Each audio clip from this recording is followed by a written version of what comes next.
Zaniab, here with my co-host Justin Pooni, joined by none other than the man behind Ball Don't Stop and the man behind the Pro-Am that has taken over this weekend, Ekam Nagra. How's everything going with you? Everything's good. Everything's good. Thank you for having me. We put on a show this Saturday in Toronto. You had NBA players headlining like Malachi Flynn and Scotty Barns. So first of all, how did you get Scotty Barns? How is Scotty Barns? I remember, I think it was like the night before, I got a text from Justin being like, actually, we just scored Scotty Barns. He's going to be there as well. And I was like, you're joking. Like, how did you get Scotty Barns? So these types of games are done on like off by the ear, you know? Right. You know, with Malachi, we had like, we knew he was going to play. We had planned this kind of together. And, but I was hitting up players that I know from all over the league. And it's crazy because I didn't even actually have a connection with Scotty. We've never spoke. I've never spoken to his team. So I reached out week of. I'm guessing he knew me through content that I post and stuff. Some of these guys see me on the algorithm, but they're familiar with the brand. Right. And more than anything, it's the people they know. So the trainer, the friend, and things like that. So I was doing my part. I just wanted to make it as lit as possible. And I had like a bunch of guys I was hitting up, and I knew Scotty would be big. Yeah. So on a Monday, Tuesday, you know, I started hitting them up. I said, hey, I started reaching out to them. Right. Like, yo, you would shut it down. You know, like this could be a monumental appearance that kids remember for years to come. Absolutely. And I just knew how big that one would be because he loves Toronto and he wants to be a part of the community. He wants to make it big. He wants to be the face of the franchise. And I love that about him. So when I hit him up, they reached back. And people knew. So someone he was on Twitch, and someone hit him up saying, yo, are you going to play in that Pro-Am in Toronto? Of course. And he's like, yeah, I might play in that, right? So it was on his radar. And then when I reached out, he hit me back on the Friday night. He's like, I'm coming. He was doing everything. He wanted to take photos with kids. Yeah. We had extra security. We had extra security just to get him in, police escorting him in. But he was like, yo, like, just make sure you let the kids meet me, take photos with me, get autographs. When we get them back in the locker room, he's like, everyone can come, you know, but as long as they're kids. But we got to give you credit too, right? Like, he has come to you guys because he knows that it's Ball Don't Stop, it's Ekam Nagra. They have done this stuff before. You posted this event in Vancouver. Obviously, COVID happened. Everything kind of hit a standstill after that. And then now you're expanding towards Toronto and you're hiring, you're not hiring, but you're bringing on big name guys like Scotty Barns. Like, that's, I think, to me, if I'm going to get some on the Raptors, and I'm like, that's kind of too, it's kind of too far-fetched for me to, you know, to attain. But you got it. You got Scotty Barns. So how's it been like to see your own work evolve to this point where you've been able to gather guys of his caliber to come watch out and have people play? It's been insane. Like me and my buddy, like 2013, I just finished high school basketball. Yeah. I was good, and I like had a shot to play college basketball. Oh no way. And in the city, but at like a small college. But it was just, I knew once I got in, it's over. I'm gonna put the work in and dominate and keep leveling up. Go to a bigger school, better school, be more recognized. And they told me to redshirt. So I said, instead of redshirting, I'm going to start my own men's league in the community with all the top guys that I know. You know, I'm going to book out this gym. We're going to get some refs. We're just going to make it our own run. I'll just train and I'll just play, right? Yeah. And this league, you know, we started at a school called Casa School, you know, right in the heart of like the hood. And, you know, that league went from having local guys from that community to this. And, you know, I just get goosebumps when I think of it because me and him, we used to set the scoreboard up, sweep the floor. I ended up having to referee my own league. I didn't know how hard it was to do things like this, you know? I ended up having to scorekeep. I just, like, the basketball part just ended itself. And now, years later, you know, Jamal Crawford and me connected. He came out of Vancouver. We had a huge game. Yeah. You know, the year after, same thing. And then COVID kind of shut some stuff down. We had a few big things planned again. So to do this and just grow the brand year by year, there's so many other guys I could have got. Yeah. There's so many big names that if 100%. I dropped that name and they were in the city, they would have played or pulled up and watched. Yeah.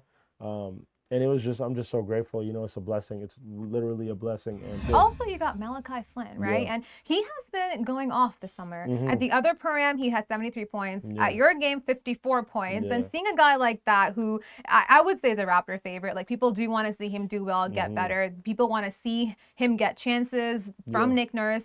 Then, you know, having him go off with points like that and having him associated to your game with that, how does that make you feel knowing that you're putting him on a place where he he can actually showcase his own talent. Yeah. So I cover the game at a very like, niche level, right? Where it's like I really dissect anyone. The fundamentals. The role players. So I'm really tapped into who has potential to be what. Right. And Malachi's a backup, right? Like when we first came out, and I'm like, I'm bringing Malachi Flynn. People are like, who's that, right? I was like, you're gonna find out soon. Yeah. You're gonna find out soon. They're like, he played a little bit, and I talk about it all the time, pure hooper, and I just saw his game, and I'm like, this guy's bound to be great. Yeah. This guy's bound to be, electric, and I'm like, yo, we're doing this with you, and you're gonna put on a show. And this is before the 73. This is before the 52 at Drew League. I knew Malachi Flynn's game. I knew Malachi Flynn's work ethic and his love for the game and what he wants to be. So this is a no-brainer. I was going to build it around him, and we were going to go from there, and he put on a show. He put on a show, and he was so cool too, like to do this, because he's from Tacoma. So he's from Washington State, in Seattle, and they don't come back home in the summer. It's too far. Right, they don't come back. To Toronto in the summer. Right, for sure, yeah. They might unless they have to. Exactly. And for him to do that, caught a flight, flew all the way across. He said, "I can't wait to show out in front of the home fans." So you talk about hoops and hoopers. There's a difference between a basketball player and a hooper. So I want you to give everybody the understanding what's the difference between a basketball player and a hooper. Well, I mean, I think you saw it with Scotty and Malachi. I did, yeah. With Scotty, you get a guy that is a naturally gifted, physical specimen. At that size, like 6'10", strong. You can't teach some of those things. That a lot of that is like 1 in a million type stuff. And he puts it together. He produces at a high level in the NBA. Yeah. He's going to be like Giannis, right? He is a basketball player that's dominant. He's imposing his will on you physically, and he's going to get better skill-wise. But a hooper is a guy that's cut from like a certain DNA, a certain fabric, and you saw it with Malachi. You could just see the way he moves. It's like water, right? He's so fluent and everything. You could just tell that he's mastered the art of basketball. He's mastered the little details of basketball, and it all comes so naturally to him, right? It all comes so effortlessly to him, and whether it's making shots with 1 foot, 3-pointers from half court, damn near, hand in the face, just to come in and get that touch and get that rhythm. It's just a different flow, and I think people saw it. Definitely. It's two different things. Like you got that dominant freak of nature, and then you got that guy that's just supremely skilled and has put so many hours into his craft to at 6'1" be that good at basketball in the NBA. It's just insane. Those are some of the best guys ever to play, like that do that at that level. So you're also big on the grassroots level of the game, right? Yeah. And for me personally, I think a lot of the kids now, it's all about the Instagram clickbait type thing, like the flashy dunk, the crossover. They kind of lose the fundamentals of the game. And, you're openly saying that Kobe Bryant is the greatest basketball player who ever lived, right? And I definitely think like Kobe Bryant, guys like Kobe Bryant, Michael Jordan, just the fundamentals of their game were so strong. Yeah. What's your opinion on how to get back to that, the fundamentals of the game? Yeah, so it's funny because, Kobe Bryant, like rest in peace, when he was in his final year, I had a chance to really cover him and interview him and talk to him, and we used to talk about this. Like I used to really, he's like, you're asking like some deep questions. Like he's like, do you play the game? He's like, you're talking about the grassroots team with me. He's like, I hate the direction this game is going. Like it's video footage that I have on my platform where he's saying, I don't like how it's all about clout and it's all about, who's fly, who's more popular. He's like, I want to go back to just the kid that's grinding in the gym, no lights, no cameras. And I think, to go back to that, you're going to have to find those kids that are about that, right? It's impossible to sit in today's day and age and say, hey, we're just going to turn the phone off, the camera off. That's the society these kids came up in. That's all they know. But the real killers, and we saw some like guys like Kalen Nichols, like those kids that are gym rats that just want it, they're just going to be the guys that separate themselves. And even the NBA. So the NBA now, if you look at some of the most, watch this, the most accomplished names, Kawhi Leonard, Giannis, Steph Curry, Damian Lillard, Russell Westbrook, the list just goes on and on. Ja Morant, these guys weren't high school phenoms. They weren't propped up in high school. No one really knew them. They're like 4-star recruits. They barely got college offers. Yeah. Whereas there's peers they had in their age group that were just like promoted to the moon. Exactly. And those guys didn't have the success they did because those guys that went to the league, they always had that chip in their shoulder. Dame and those guys. The media landscape now in the NBA is very kind of a lot of hot takes. Elementary. Yes, I saw you and Nick Wright get into it. Yeah.